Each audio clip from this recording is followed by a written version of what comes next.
Je dois dire que j'ai participé à cette concertation citoyenne qui nous a pris pratiquement un an de notre vie à beaucoup d'entre nous, mais ça a été un vrai plaisir et ma dernière diapositive vous expliquera pourquoi. Vous êtes obligé de rester.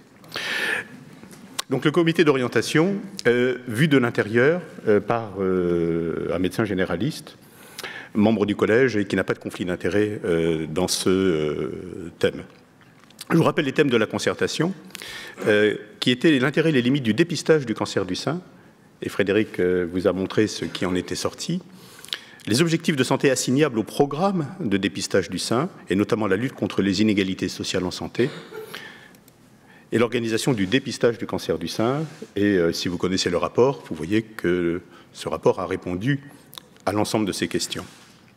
Le comité d'orientation, Frédéric vous l'a présenté, donc 9 personnes, d'univers très différents, et pas que des médecins, et à une aide technique de l'INCa qui a été nécessaire pour organiser, avec un secrétariat, plus de 10 réunions du comité d'orientation, et je sais que je suis en dessous du nombre, plus de 32 auditions d'experts qui ont été faites tout au long de ces réunions, plus de 15 versions intermédiaires de ce rapport, plus de 1200 mails échangés, donc j'ai gardé un historique,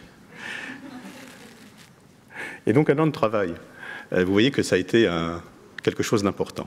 Et ça, c'était le comité d'orientation. Et vous verrez tout à l'heure qu'il n'y avait pas que le comité d'orientation, bien entendu. Donc très rapidement, Frédéric vous a présenté les différentes étapes et les différentes composantes de ce qui a permis de construire ce rapport, avec un rapport qui a été transmis avec un peu de retard. Nous n'avons pas tenu les délais et le rapport a été remis à la rentrée 2016 simplement et pas en juin. Qu'est-ce qui est sorti en fait de cette concertation? Ça a été un constat qui a été fait d'abord par les jurys citoyens et professionnels. D'abord, une inégalité d'accès à la mammographie qui fait que paradoxalement, ce sont les femmes les plus aisées, dans les quartiers les plus aisés, des villes les plus aisées, qui ont le plus de mammographie, qui ne correspondent pas au dépistage organisé. D'autre part, ce qu'on a vu, c'est qu'il y avait aussi une confusion entre la prévention primaire, le dépistage et le diagnostic précoce. Et on a eu de longues discussions au niveau à la fois éthique et sémantique, au niveau du terme dépistage, parce que dans dépistage, il y a le terme pister. Et quand on regarde l'étymologie, ça vient de l'italien empreinte sur le sol, hein, c'est bien la chasse. Et ça veut même dire broyer. Et quand on regarde cette notion de dépistage au niveau du cancer du sein, au-delà de la symbolique, il y a des actes qui correspondent un peu à ça quand même.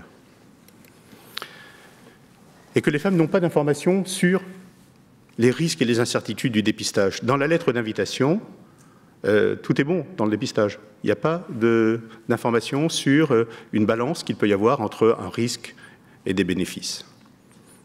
Que les médecins généralistes ne sont pas impliqués dans le parcours, les médecins traitants, essentiellement les généralistes.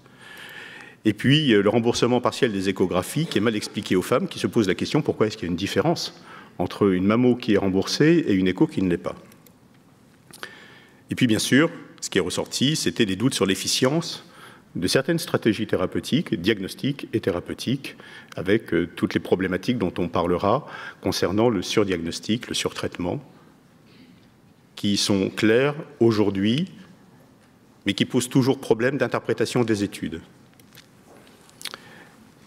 Cette concertation a fait des propositions, donc tout d'abord de prendre en considération cette controverse et faire en sorte que les femmes puissent avoir une information sur cette controverse et que les médecins également aient aussi cette information dans la formation initiale et continue. Les professionnels et pas que les professionnels, parce que les sages-femmes, les radiologues et les gynécos bien sûr, sont aussi impliqués dans cette information des femmes. Donc améliorer les connaissances scientifiques, Frédéric vous l'a dit, sur le cancer du sein, et une évaluation ambitieuse des stratégies en place ou à venir, parce qu'on s'est rendu compte en lisant la littérature qu'il n'y avait pas d'études françaises en fait. Intégration des stratégies de dépistage du cancer du sein dans une démarche plus globale de prévention et de dépistage par la mise en place d'une consultation dédiée, consultation au singulier, au pluriel, ou des actes de prévention dédiés, on en parlera tout à l'heure, et on essaiera de voir comment on peut mettre ça en pratique dans la vraie vie des consultations des médecins généralistes. Et puis, on sait aujourd'hui que, à part les femmes qui sont à haut risque, globalement, on ne se pose pas la question d'une autre hiérarchie du niveau de risque et des stratégies. Et il y a sans doute un vrai travail à faire pour identifier les femmes qui ont véritablement un bénéfice à tirer des mammographies. Pour l'instant, on ne sait pas le faire. Et donc, la concertation a proposé deux scénarios. Le premier scénario qui était un arrêt du programme de dépistage organisé et d'en faire un acte complètement individualisé dans une consultation médicale avec le médecin habituel de la femme.